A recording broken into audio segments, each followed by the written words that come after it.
Biggest win of the season last night, 113-112 against the Phoenix Suns.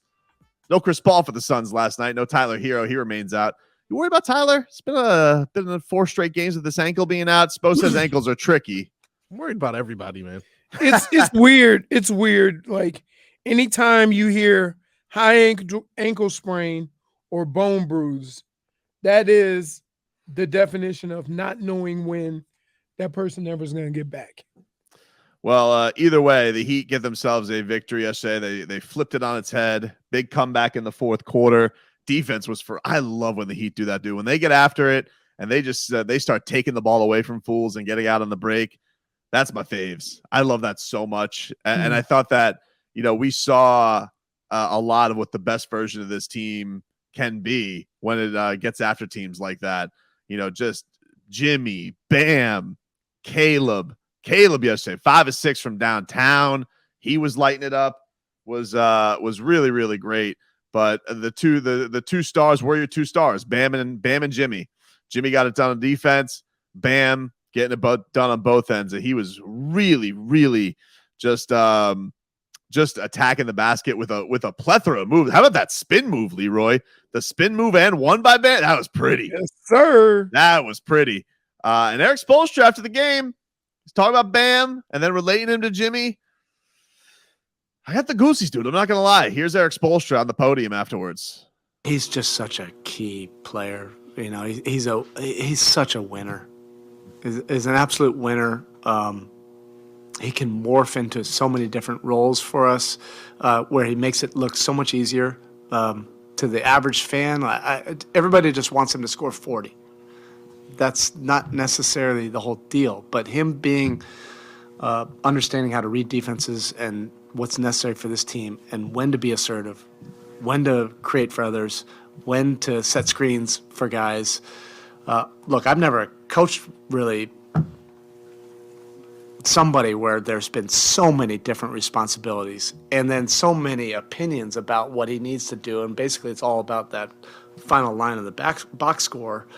That doesn't tell the true tale of how he's able to impact. But that assertiveness and aggressiveness to the rim, he's a rugged player at his finest, like Jimmy. They're really so similar, just in different positions. And when he's able to make those kind of aggressive plays in the paint, at the rim, get to the free throw line, and that sets up some other things for him. He's really improved his pull-up jumper in the paint. That's a go-to shot for him. But he still creates so many opportunities for other guys as well. He's such a willing, serving player, and that's why everybody respects him so much in that locker room. That's goosies right there, dude. Always Bam. Goosies. You didn't get the goosies? No goosies for that? Why not? You just throw your goosies around all willy-nilly to anything, dude. You just make your goosies special. You don't got to turtle up your goosies. Keep your goose. Let the goose loose. They're special. When I say I got the goosies, everybody's like, ooh, you get them for everything. I'm a horny goose. Goosies galore. What's that? -1. Why? We're almost killing Leroy. What are you doing? What are you doing in me dungeon? Oh man. I just thought it was great to see from him yesterday, man. I was happy to see. I just love that attack mentality, and he did that against the Charlotte Hornets too. This obviously much better competition than the Charlotte Hornets, who stink. The Suns do not stink, and to see Bam just get after it like that was impressive to see. And yeah, like you have these 2 guys. They are unorthodox. They're unorthodox players who are. Everybody, when you look at the best duos in the league, typically like it's because they're just 2 unbelievable light up scorers. These guys are good scorers. Jimmy can definitely dial it up, but they are 2 of the best defenders in the league. And that is what their special can be, is they can just, we saw this in the Eastern Conference Finals last year at times where they could just flip a game on its head, just taking the ball away from folks. Even people as talented as Devin Booker, who was absolutely tremendous, even though his coach was a bit of a crybaby after the game. He was. What? I'm telling you right now, Marcos, you know it's coming. He's going to come in here and he's going to complain about not getting any calls, even if it's justified or not. And he's going to take the old foul disparage and throw it in our face. It's coming. You know why? Because he's done this 2 or 3 times every year since I've known him. So the fact that this man is sitting, looking us in the face and saying, how dare somebody else bitch and complain about 25 to 4 free throws when he would do the exact same thing, it's crazy. Yeah. But the thing is, he just looked at the number. He didn't look at the truth of the game. That's the thing that disappoints me. You're going to do that. I always do that. Remember the Bears game? Look, Bears, Dolphins. I said, in fairness, Dolphins maybe got away with one at that pass interference at the end. But them's the breaks. Okay, we're all sitting here because you know it's coming. The Heat are going to play a game, and you're going to come in here the next day complaining about how many foul shots the other team shot. No, I don't think that's the truth. Oh, so you're not going to do that? Well, I can't rule it out, but it depends on how it happened. If they How do you play the fence on everything? I want to get your thoughts on this. Let me use the headlines here brought to you by the new Palmetto Ford Truck Supercenter. Why buy your truck at a car store? Palmetto Ford. We know trucks. So Sean Devaney, NBA writer, he spoke to a Western Conference coach. Maybe Monty Williams. Who knows? Maybe it's an assistant coach. Who knows? I don't know. Could be anybody.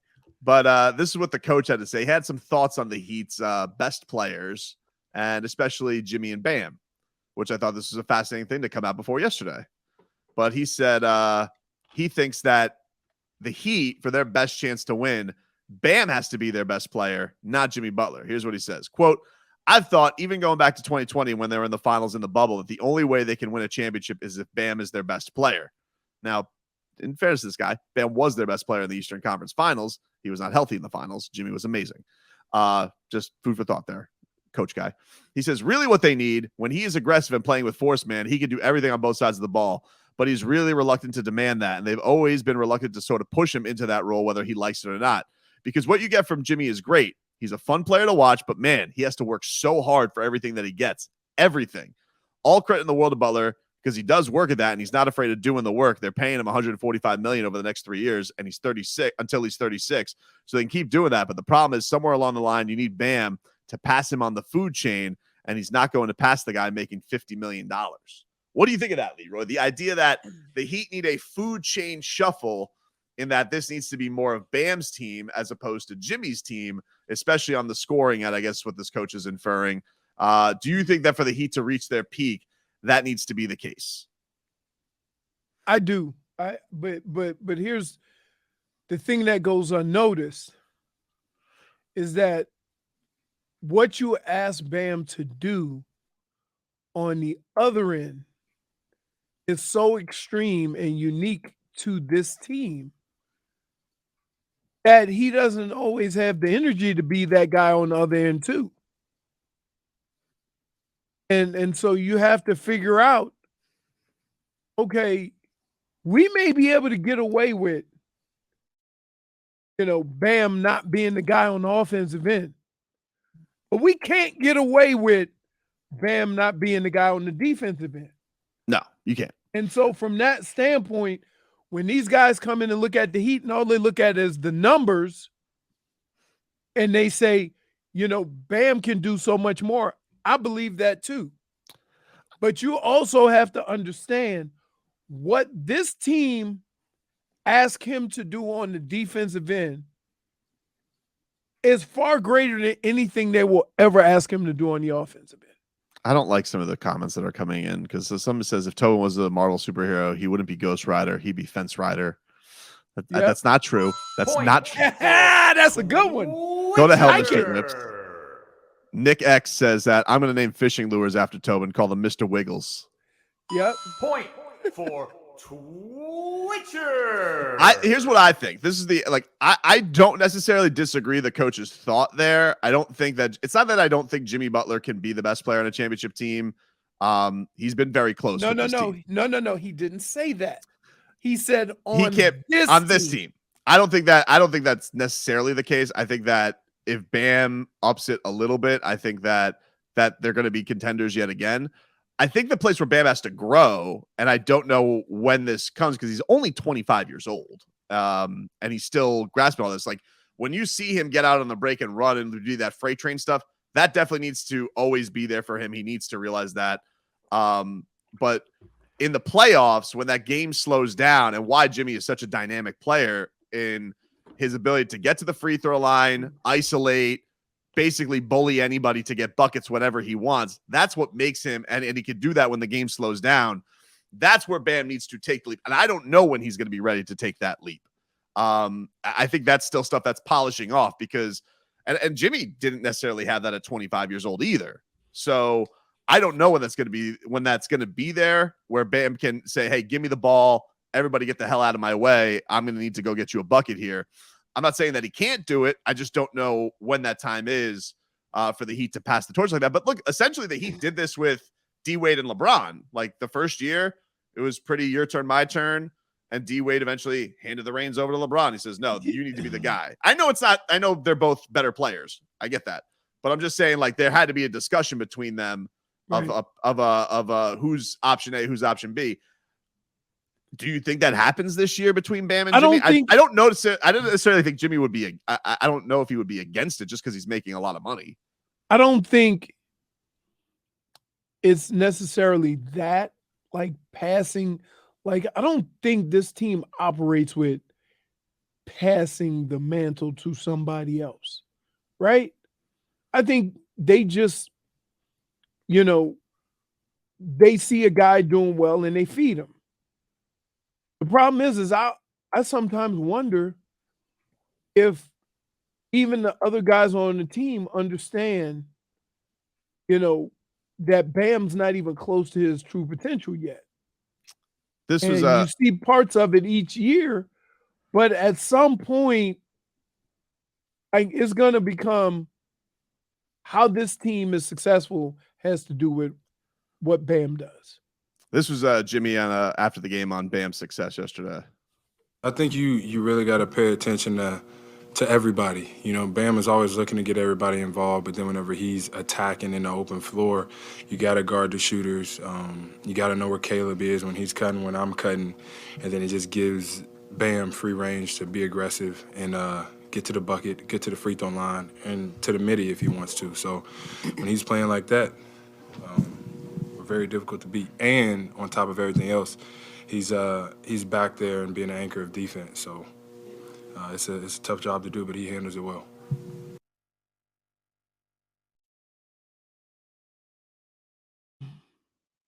Hey, idiot! Fix your mic. I said I'm a big fan of the basketball term midi. Hoopers now. So here's what I would say. What's gonna give him a little more energy to do all the things that everybody's talking about? Shooting the three. Dude, how happy were you on that trailing three that he took yesterday? I liked it. Now, but you understand, if his range is out there, then how they play him is going to be different, and it's going to create more opportunities for him. Dude, when he hits those threes, that dude, you want to talk about a show pony. When he hits a three, boop, boop, boop, boop, dial it up. I also saw him hit the bottom of the backboard. So he did, but he hit. I tell you what, those were two big threes because that game could have gone to blowout city. We needed those from the dead man. But it was a big win of the season last night, and very much enjoy that. And we come back. Somebody sent a message. Where are you going in Tennessee? Smoky Mountains. They said they went to Smoky Mountains. Everybody got COVID. So, I live in Miami. Go to work in Miami every day. This was like this epicenter. He just Gave a little heads up because you're going to Smoky Mountains. Well, all right. What did he catch? What did he catch it from? A raccoon? Oh gosh. I was gonna say, watch out, it was Indian Rasta. He could be just trying to. Hey man, who gets that close to a raccoon? Raccoons are the nastiest animals in the jungle, Trash pandas, dude. They look cool though. but they also have rabies. They do. I wouldn't trust a raccoon. No way. Yeah, I saw what you did to the possum. And the raccoon's just a bigger possum, right? They're cuter. They're cuter. I think a raccoon's cuter than a possum. Yeah, but possums, they don't do nothing, and they're hideous. I don't like them. They look like giant rats. And a raccoon? But I didn't know that a possum couldn't give you rabies. I didn't know that. And that's why I think there's a lot of things you don't know about the animal kingdom, but you sit here and pawn it off on us like it's fact. I go home saying some stuff you told me, and my daughter's like, Daddy, that's not accurate. Snitchy mouse. Now she's coming from me. When we come back, blatant disrespect to your Miami Dolphins. That's next.